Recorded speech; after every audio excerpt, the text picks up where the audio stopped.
자, 사도행전 오늘 33번째 시간입니다. 지난 시간에 우리는요, 예수님과 그리스도인들을 박해하는 사울을 내가 선택한 그릇이다 라고 말씀하시면서, 사울은 내가 선택한 그릇이다 라고 말씀하시면서 그의 회복을 위해 아나니아를 보내시는 예수님을 보았습니다. 주님의 말씀에 순종한 이 아나니아는요, 그 아나니아 덕분에 사울은 다시 보게 돼요. 아나니아가 순종했잖아요. 처음엔 사울에게 가고 싶지 않았어요. 왜? 예수 믿는 우리를 박해하는 사람이었으니까 갈 수 없습니다. 그런데 마침내 그는 순종해서 안수했어요. 그랬더니 사울이 다시 보게 되었고요, 믿음의 고백으로 그는 그 자리에서 세례를 받습니다. 사울이 그의 믿음이, 그의 회심이 진짜였다는 거예요. 세례를 받아요. 그는 주님의 사람이 된 것이죠. 자, 그리고 이어지는 게 오늘 본문인데요, 오늘 본문은 이렇게 시작합니다. 19절 하반절에 보니까 사울이 다마스쿠스에 있는 제자들과 함께 며칠을 보냈다. 여러분, 다메섹에 있는 제자들 누구입니까? 지금 다메섹에 있는 제자들이래요. 이 다메섹에 있는 제자들이 누구이죠? 이들은 아나니아처럼 다메섹에서 살다가, 다메섹이라는 곳에 거하다가 복음을 듣고 주님의 제자가 된 그리스도인이래요. 복음을 듣고서. 또 이들은 누구입니까? 예루살렘에서 박해와 핍박을 피해서 도망쳐온 그 그리스도인들, 예루살렘 교회를 초토화시켰잖아요. 그래서 흩어졌잖아요. 그들이에요. 그러니까 다메섹에 있다가 복음 듣고 주의 제자가 된 사람들과 지금 예루살렘 교회에서 피해서 도망왔던 그 그리스도인들을 말하고 있는 거예요. 사울이 그리스도인들과 함께 며칠을 지냈대요. 당연한 일이 아니잖아요. 그의 회심의 강력한 증거죠. 그는 예수 믿는 자를 잡으러 오고 있던 사람인데 지금 그 예수 믿는 자들과 함께 있다. 그것도 며칠을 있다. 이 말은 같이 먹고 마시고 잤다. 놀라운 일이 일어난 거예요.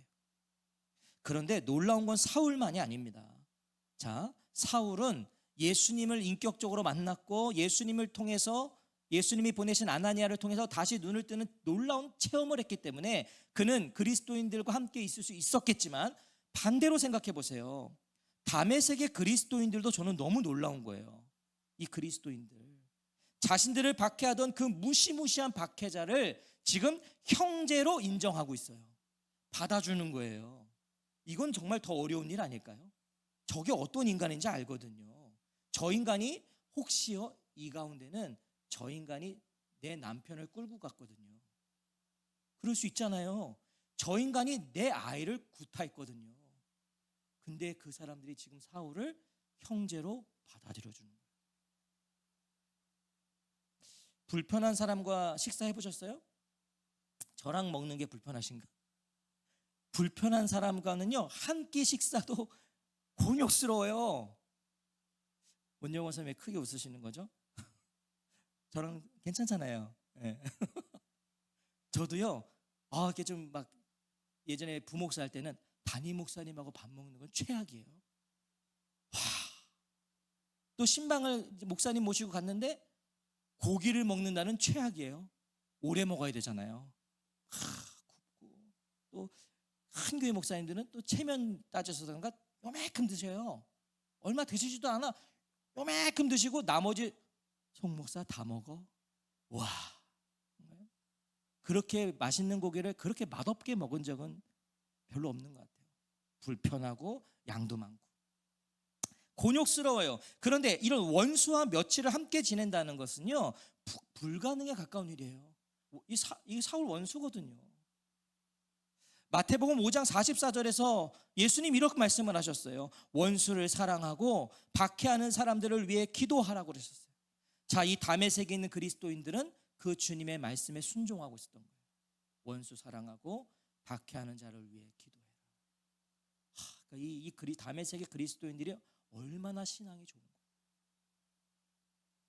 저는 이것이 복음의 능력인 줄 믿습니다. 복음은 이걸 가능하게 하는 거예요. 예수님이 허물질 못한 장벽은 없어요. 십자가의 사랑이, 십자가의 용서가 지울 수 없는 아픔과 상처와 증오와 미움은 없어요. 십자가로 사실은 우리는 다 해낼 수 있어야 돼요. 그리고 지금은 나는 정말 그 인간만큼은 용서할 수 없어. 있을 수 있어요. 그런데 수많은 믿음의 사람들의 제가 간증을 보니까요, 결국은 다 용서하더라고요. 마지막 그 죽음 앞에서는 그 십자가의 은혜가 다 용서해요. 다메섹에 있는 제자들과 사울은 며칠 동안 함께 뭐 했을까요? 한번 상상해 보세요. 원수거든요. 원래 원수거든요. 근데 한 형제가 주 안에서 하나 형제가 됐고 며칠을 있었어요. 뭐 했을까요? 단순하죠. 그 주님의 제자들로부터 사울은 복음을 배웠을 거예요. 복음을 그들이 가르쳐 줬겠죠. 사울은 구약에는 정통했지만 복음은 잘 모르잖아요. 예수님 잘 모르잖아요. 근데 이 제자들이 얼마나 많은 일들을 얘기해 줬겠어요? 구약에 정통했던 사울이었기 때문에요, 부활하신 예수님을 만났기 때문에요, 사울은 그들이 가르쳐주고 전하는 복음을 스펀지처럼 빨아들였을 거예요. 누구보다 이해를 잘했겠죠. 그게 그 구약에 있었던 그분이 바로 그 주님이십니까? 그냥 다 이해가 되는 거죠. 자, 이후의 사울의 모습이 우리에게 이걸 증언해 주고 있는데요, 20절 한번 보세요. 자, 20절 우리 같이 한번 읽어보겠습니다. 시작. 그리고 곧바로 여러 회당에서 예수님을 두고 이분이 하나님의 아들이시다 하고 선포했다. 자, 곧바로 사울은 사역을 시작합니다. 예수님 만났고 복음이 뭔지를 제대로 며칠 동안 배웠어요. 그 다음 뭐 했다고요? 바로 사역하는 거예요. 여러분, 믿음은 움직이는 겁니다. 믿음은 행동이에요. 믿음은 즉시 행동하는 거예요. 믿음이라고 말하면서 내일부터요, 이건 믿음 아니에요. 믿음은 지금 하는 거예요. 그게 진짜 믿음이죠. 사울은 회당으로 갑니다. 당시 기록에 의하면 다메섹에는요 약 30여 개의 회당이 있었대요. 그러니까 다메섹이요 굉장한 곳이에요. 회당이 30여 개나 있는 거예요. 자, 사울은 이 회당을 두루 다니면서 뭘 가르쳤겠어요? 복음을 가르쳤겠죠. 복음. 이제 그는 복음의 사람이 됐으니까 복음을 전하는, 그의 복음이 얼마나 생생했겠어요. 그는 정말 누구도 보지 못한 예수님의 빛을 본 거잖아요. 그리고 눈도 멀었고 다시 그 주님으로 눈도 떴으니, 거기다 복음을 배웠으니 그는 얼마나 생생하게 복음을 전했겠습니까? 자, 그가 선포한 복음은 근데 간단합니다. 그는 유창한 어떤 복음을 전하지 않았어요. 간단합니다. 20절을 보시면 예수님을 두고 이분이 하나님의 아들이시다. 또 22절에 보니까 이분이 그리스도이시다. 이게 복음이에요. 이게 전부예요. 사울은 회당에서 예수님의 신성, 그분은 하나님의 아들이십니다, 그분은 메시아입니다, 구원자입니다, 이걸 외친 거예요. 가르친 거예요. 선포했어요. 회당은 어떤 곳입니까? 예수님을 배척하고 예수님을 신성 모독죄로 결국 죽였던 사람들이 모여 있는 곳입니다. 그게 회당이었어요. 여러분, 회당에 그리스도인들이 있는 게 아니에요. 지금 유대인들이 있단 말이에요. 그들은 앞장서 예수님을 박해했던 사람들, 예수님을 십자가에 못 박았던 사람들이에요. 그들에게 가서 예수님을 하나님의 아들이라고 선언하고 있는 거예요. 예수님이 왜 죽었는데요? 하나님의 아들이라고 말하셔도 죽었어요. 신성 모독죄라고 죽었다고요. 근데 그들에게 가서 예수는 하나님의 아들이다 선포하는 거예요. 회심의 확실한 증거가 뭔지 아세요? 내가 회심했나? 나 진짜 예수 믿나? 이 확실한 증거는 다른 게 아니에요. 예수님을 증언하는 거예요. 내가 진짜 회심했으면 예수님을 말할 수 있어요. 말할 수밖에 없는 거예요. 예수님을 증거할 수밖에 없는 거예요. 그게 회심의 가장 분명한 증거입니다. 유대인들이 예수님을 처형한 이유가 되었던 그 선언을 사울은 유대인들에게 그대로 선포하는 거잖아요. 두렵지 않은 거예요. 21절은 이런 사울의 모습에 많은 이들이 놀랐다라고 말씀해요. 놀랬다. 놀랄 수밖에 없죠. 듣고 있던 사람들이 모두 얼떨떨해하며 말했다. 이 사람은 예루살렘에서 이 이름을 부르는 사람들을 모조리 잡아 없앴던 사람 아닌가요? 여기서도 그 일을 하려고 온 것 아닌가요? 그들을 잡아 묶어 대제사장들 앞으로 끌고 가려고 말입니다. 사울에 대해서 너무 잘 알아요. 맞아요. 사울은 그러려고 왔어요. 예수 믿는 자들 박해했고 도망친 것들도 아예 씨를 말려버리겠다고 끝까지 지금 따라오고 있었던 사람이에요. 사울의 선포를 듣고 있던 사람들은요, 다메섹의 유대인들이랍니다. 이 사람들 유대인들 치고 사울을 모르는 자는 없어요. 왜냐하면 유대인들에게 사울은 최고거든요. 아주 우리가 원하는 일들을 가장 앞장선 사람이잖아요. 저 눈에 가시거리들, 저 그리스도인들 때려잡는 사람이 사울이었으니까 모르는 사람이 없죠. 그는 앞장서서 예수 믿는 자들을 박해했던 자이기 때문에 그 예수를 증거하니까 다 얼떨떨한 거예요. 아니, 저 인간이 저거 뭐 잘못 먹었나? 왜 예수를 증언하지? 저거 예수를 박해하던 인간인데 왜 예수를 증언하지? 얼떨떨한 거예요. 자, 이것은 다메섹에 있는 그리스도인들도 마찬가지였겠죠. 다른 사람도 아닌 사울이 예수님을 증거하니까 다 얼떨떨할 수밖에 없는 거예요. 그러니까 유대인도 얼떨떨하고 다메섹에 있는 그리스도인들도 얼떨떨한 거예요. 지금 사울을 제대로 이해할 수 있는 사람이 없는 거예요. 하지만 그리스도인들에게는 사울의 좋은 대변자가 있었어요. 누구? 아나니아. 그러니까 왜 예수님이 아나니아를 보냈는지가 너무 명확한 거예요. 그 그리스도인, 다메섹 그리스도인들에게 존경받던 아나니아를 예수님을 보내신 이유가 다 얼떨때라는 이 상황이 펼쳐질 걸 예수님은 안 거예요. 그때 아나니아야, 너가 사울의 대변자가 되어줘라. 이의 회심은 진짜다. 내가 보증한다. 이걸 아나니아가 해주고 있었던 것이죠. 사울은 그래서 더 힘을 받아 예수님이 그리스도이심을 증언했다라고 말씀해요. 자, 22절 같이 한번 읽겠습니다. 시작. 사울은 더욱더 힘을 받았고 다마스쿠스에 자리 잡고 사는 유대아 사람들은 혼란에 빠뜨렸다. 이분이 그리스도이심을 입증했던 것이다. 사울이 더욱더 힘을 받았다는 건 뭘 말해줄까요? 힘을 받았대요.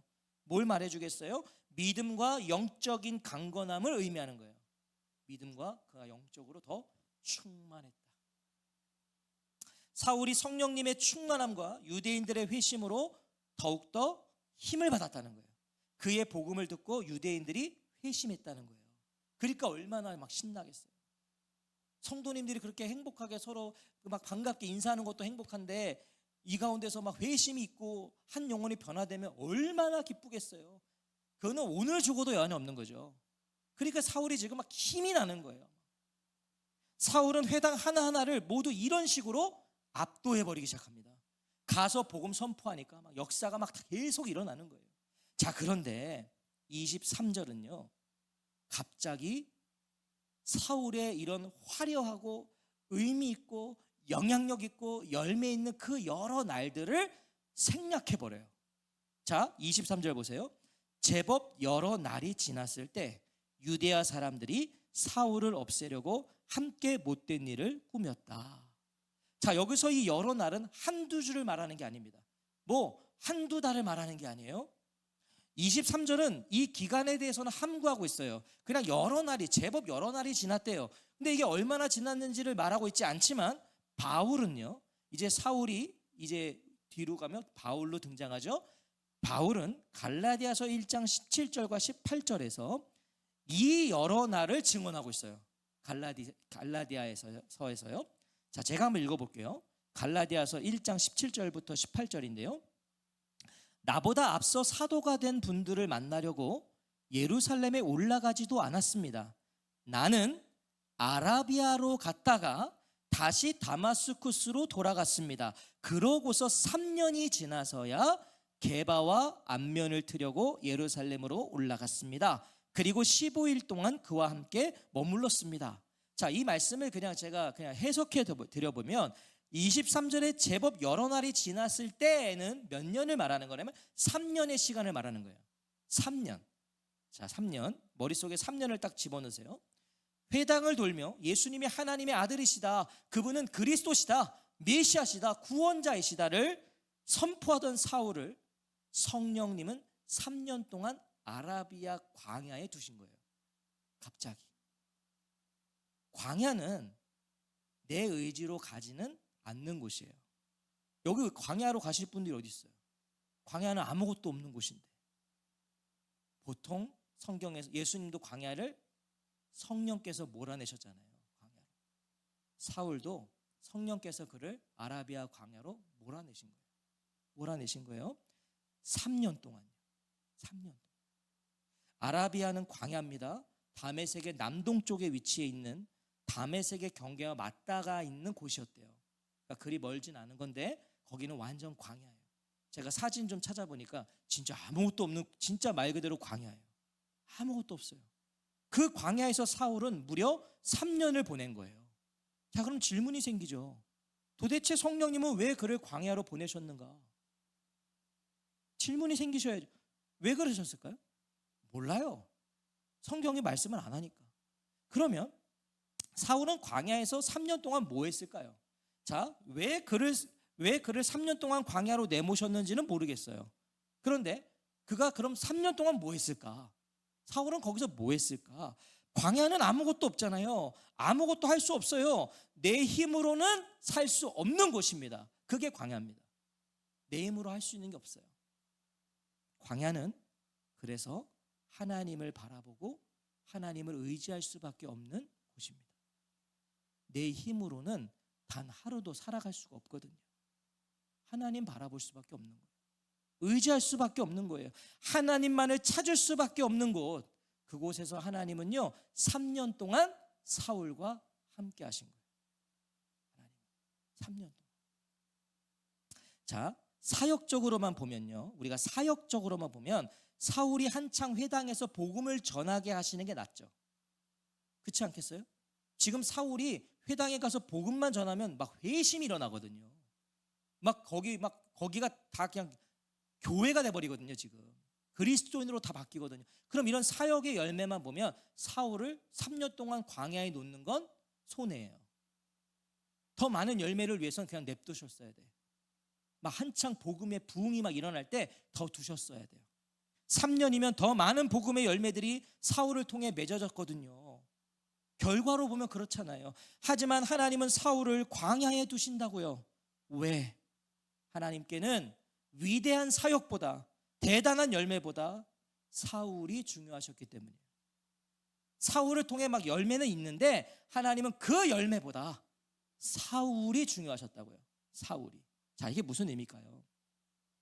사울이 무엇을 하기 전에, 사울이 무엇이 되기 전에 하나님 먼저 사울과 가까워지고 싶으셨던 거예요. 하나님과 가깝지 않아도 사역의 열매가 있을 수 있어요. 열매는 있는데 하나님과 가깝지 않을 수 있다고요. 하나님은 그걸 아셨어요. 하나님과 가까워지지 않고 뭘 하면, 무엇이 되면 그 의미 없거든요. 상관없으니까 하나님하고. 자, 그래서 믿음의 사람은 반드시 광야를 거쳐야 됩니다. 아멘. 믿음의 사람은 반드시 광야를 거쳐야 돼요. 거기서 먼저 하나님을 깊이 만나야 돼요. 깊이 하나님을 만나야 돼요. 믿음의 불순물들이 거기서 다 제거돼야 돼요. 그래야 언제나 어디서나 겸손한 믿음의 사람이 될 수 있거든요. 그러니까 하나님과 가깝지 않은 자가 어떤 사역적인 성공을 거두고 세상에서 어떤 성공을 거두면 반드시 타락합니다. 반드시. 하나님과 가깝지가 않으니까요. 하나님 그걸 아시는 거예요. 학자들 중에는요, 사도들은 예수님과 3년 동안 함께 지냈죠. 사도들은, 제자들은, 12제자는 예수님과 3년 반 동안 함께 지냈잖아요. 근데 사울은 그 시간이 없었잖아요.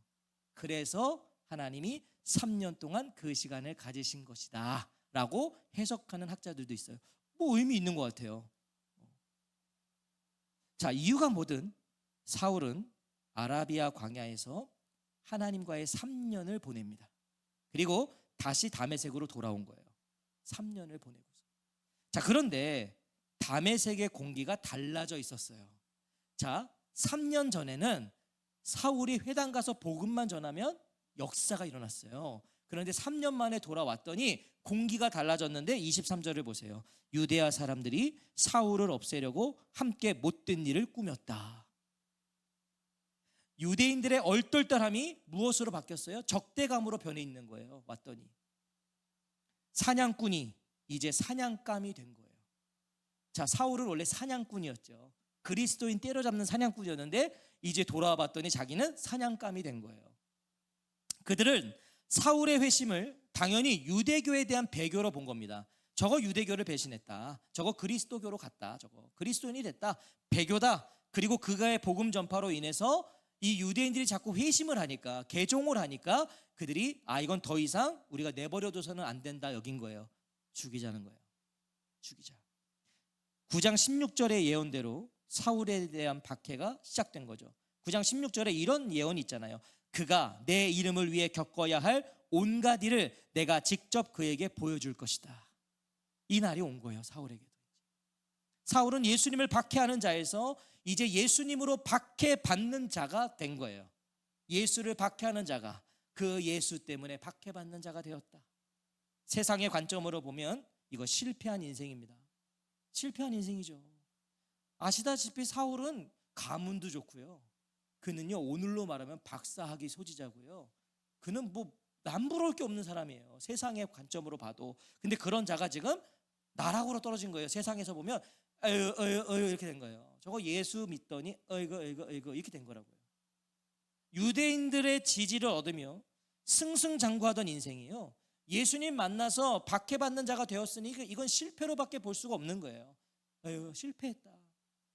하지만 24절과 25절을 보십시오. 24절, 25절 우리 같이 한번 읽겠습니다. 시작.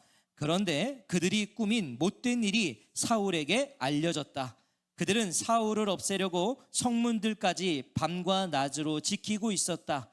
사울의 제자들이 사울을 모셔다가 밤에 성벽을 통해서 광주리로 달아내려 빠져나가게 해주었다. 자신을 죽이려는 유대인들의 공모를 사울이 알게 됩니다. 알게 돼요. 사울의 제자들이 광주리로 그를 탈출시킨 것을 보면, 사울의 제자들이 그를 탈출시키거든요. 이걸 보면 그가 전한 복음을 듣고 회심한 자들에게, 또는 유대인 중 유혈 사태를 원치 않는 자들을 통해서 사울이 듣게 된 거예요. 제자들을 통해서나 또 유대인들 중에는 괜히 저거 벌집 들쑤셨다가 괜히 여기 피바람 되니까 그냥 빨리 도망치라고 그래. 하여튼 어떤 이유든지 알게 됐어요. 중요한 건 사울을 죽이려고 밤낮으로 성문까지 지키는 그 철통 경계를 뚫고 사울이 다메섹을 탈출하게 되었다는 거예요. 여러분, 불가능한 일이에요. 밤과 낮으로 그냥 모든 통로를 다 막은 거라고요. 근데 탈출했어요. 놀라운 일이죠. 고린도후서 11장 32절 33절에서 바울은 이걸 언급합니다. 이때의 사건을 언급하는데, 다마스쿠스에서 아레타스 임금의 총독이 나를 붙잡으려고 다마스쿠스 사람들의 도시를 지키고 있었습니다. 그러나 나는 큰 광주리에 담겨 창문을 통해서 성벽 아래로 내려졌습니다. 그리하여 그의 손을 벗어나 달아났습니다. 당시 유대인들은 자신들이 직접 사울을 죽이는 것이 아니라 공권력을 이용해서 그를 죽이고자 했어요. 그러니까 유대인들은 자신들의 손에 피 묻히기 싫은 거예요. 피 묻히면 안 되거든. 그래서 사울을 죽이고자 이 공권력을 이용해서, 누구예요? 이름이 아레타스 임금의 총독을 보내서 죽이고자 했어요. 이 아레타스 임금의 총독이 사울을 잡으려고 성문을 지키고 있었다고요. 얼마나 정말 철통 경계를 하고 있었겠어요. 다메섹은 성벽으로 둘러싸인 도시였기 때문에요, 그곳을 벗어나려면 성문을 나가는 것밖에 없어요. 그런데 그곳을 빠져나갔다. 자, 하나님의 특별한 도우심으로밖에 설명이 되지 않습니다. 하나님이 눈을 가리시는 거죠. 눈을 가리신 거예요. 왜요? 아직 하나님이 계획하신 사울의 사명이 남아 있었던 거예요. 사명이 남으면 죽이려고 해도 죽을 수가 없어요. 사명이 남으면 죽고 싶어도 죽을 수가 없는 거예요. 하나님이 그냥 보내지 않으신다니까. 사명이 있으니까. 지금 사울이 바로 그런 경우인 거예요. 다 죽이려고 하는데 아무도 그를 못 죽여요. 아무도. 사랑하는 성도 여러분, 자, 오늘 본문은요, 사울의 회심을 보여줘요. 그리고 함께 나타난 그의 변화된 삶을 말씀하고 있어요. 그의 삶이 변했어요. 삶이 변했어요. 부활하신 예수님이 사울에게 행하신 일들에 대한 증언을 했어요. 어떤 일들을 하셨는가? 자, 다메섹으로 가는 길에서 예수님을 만난 사울은 순종해서 복음을 증거합니다. 네, 복음을 증거해요. 예수님이 택한 그릇다운 면모를 보여줘요. 하지만 회심과 함께 회당을 돌며 복음을 증거하던 그를 돌연 아라비아 광야로 보내서 3년을 지내게 하신 하나님의 뜻을 우리가 오늘 주목하자는 거예요. 오늘 이 밤에 열심히 순종하고 충성해서 놀라운 역사들을, 열매들을 이루고 있었던 그를 돌연 하나님은 딱 뽑아내셔서 아라비아로 보내셔서 3년을 지내게 하셨다. 하나님은요, 우리가 하나님을 위해 무엇을 하는 것 이전에 하나님이 우리에게 행하신 일을 온전히 깨닫기를 원하시는 거예요. 네. 하나님이 나에게 행하신 일이요, 하나님이 나에게 행하신 일을 우리가 분명히 알아야 하나님을 위해 일할 수 있는 거예요. 근데 이게 없이 하나님을 위해 일하면 결국 사람이 일하게 되는 거예요. 내 영광을 위해 하는 거예요. 바로 그겁니다. 아라비아 광야 3년 동안 사울이 뭐 했겠냐고요. 생각해 보세요. 뭐 하셨을 것 같으세요? 하나님이 자신에게 행하신 일들, 하나님이 이루신 일들, 그리고 하나님이 이루고자 하시는 일들을 자기가 돌아보며 확인하며 준비하고 하나님만을 신뢰하며 바라보는 훈련의 시간을 갖지 않았겠냐고요. 그 3년 동안 하나님이 나를 이 자리에 놓으셨구나, 하나님이 나를 이렇게 바꾸셨구나, 그럼 이제 내가 무엇을 하기를 원하실까 고민하고 준비하고 기도하며 그는 하나님을 바라보는 훈련을 했을 거예요. 그리스도인의 걸음에도 얼마든지 광야가 있을 수 있어요. 광야가 있을 수 있어요. 아니, 그리스도인이라면 반드시 있습니다. 광야는 반드시 있어요. 반드시. 내가 진짜 그리스도인이라면 광야는 있어요. 기억하십시오. 그 시간들은 하나님이 우리를 버리시거나 우리를 포기하셨다는 것이 아니라 바로 그 시간들은 하나님이 우리를 그리스도인으로 빚어가시는 시간이에요. 빚어가시는, 우리의 말에, 우리의 증언에 무게를 실어주시기 위해 훈련의 시간을 주시는 거예요. 여러분, 광야를 통과한 사람의 말은 무게가 있습니다. 광야를 통과한 그리스도인의 삶의 모습은 가볍지 않습니다. 그리고 묵직합니다. 어지간하면 흔들리지 않아요. 불같은 광야를 통과하신 분들 보세요. 그냥 딱 보기만 해도 경건한 거예요. 경건한 거예요. 자, 그래서 광야는 우리를 다시 태어나게 하는 곳이에요. 광야. 하나님은 우리가 구원받은 것에 머물기를 원치 않으세요. 구원받은 것으로 그냥 기뻐하면서 그냥 거기에서 멈추는 걸 원치 않으신다고요. 하나님은 우리가 구원의 통로가 되기를 원하시는 거예요.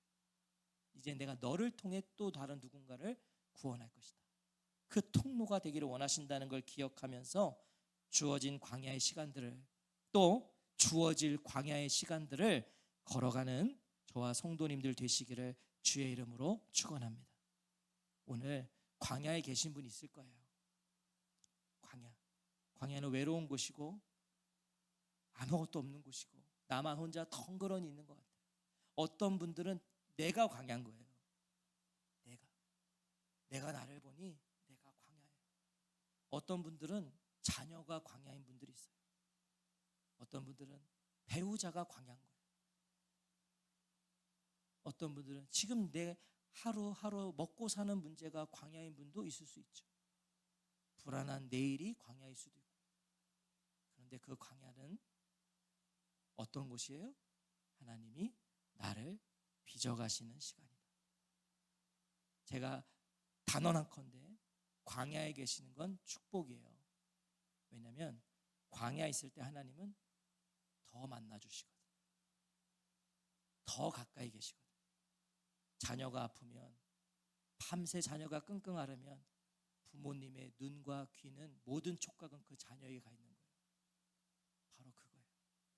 오늘 혹시 광야를 지나고 계신다면 오늘 이 밤에 감사하시고 하나님을 바라보시고 그 광야의 시간을 허투루 지나지 않으시기를 주님의 이름으로 축복합니다.